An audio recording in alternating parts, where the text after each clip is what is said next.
بسم اللہ الرحمن الرحیم۔ اللہ کے نام سے شروع جو نہایت مہربان رحم کرنے والا۔ تعلق اپنے رب سے ہو یا پھر انسان سے، اگر اس میں منافقت ہو تو وہ تعلق سوائے ڈھونگ کے کچھ نہیں۔ ایمانداری ہی معیار ہونا چاہیے۔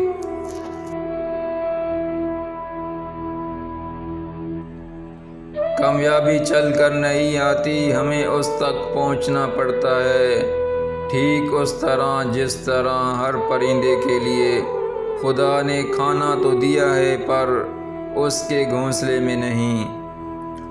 مخلص دوست اور احباب ہی ہیں جو جوان رکھتے ہیں صاحب، ورنہ بچے وصیت پوچھتے ہیں اور رشتے حیثیت پوچھتے ہیں۔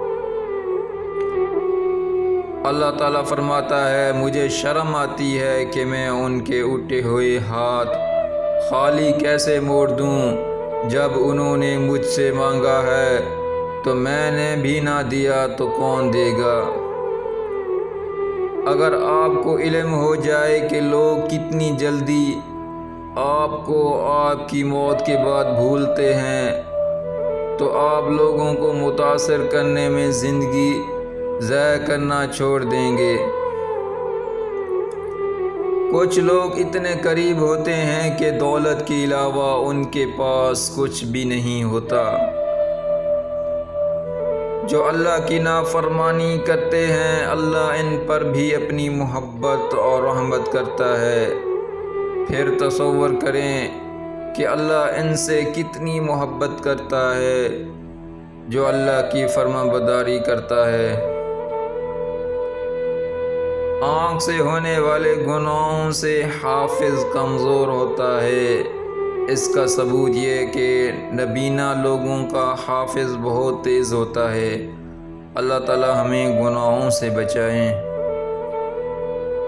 جب ہم بڑے ہو جاتے ہیں تو پنسل کی جگہ پین اس لیے دیا جاتا ہے تاکہ ہم سمجھ جائیں کہ اب ہماری غلطیاں مٹانا آسان نہیں۔ رشتہ تو وہی ہوتا ہے جو دونوں طرف سے نبھایا جائے، ایک طرف سیکنے سے روٹی بھی ٹھیک نہیں بنتی۔ اللہ نہ جلدی کرتا ہے نہ دیر، ہمیشہ جو بھی کرتا ہے صحیح وقت پر کرتا ہے۔ اچھا انسان ضرور بنیے مگر ثابت کرنے میں اپنا وقت ضائع مت کریں۔ بولنے والے یہ کب سوچ کر بولتے ہیں کہ ان کے چند الفاظ کسی کی عزت کی دھچیاں اڑا دیتے ہیں یا کسی سے اس کی زندگی کا مان چھین لیتے ہیں۔ فکر نہ کریں، لوگ بھول جائیں گے مگر اللہ نہیں بھولتا آپ کی نیکی اور لوگوں کی زیادتی۔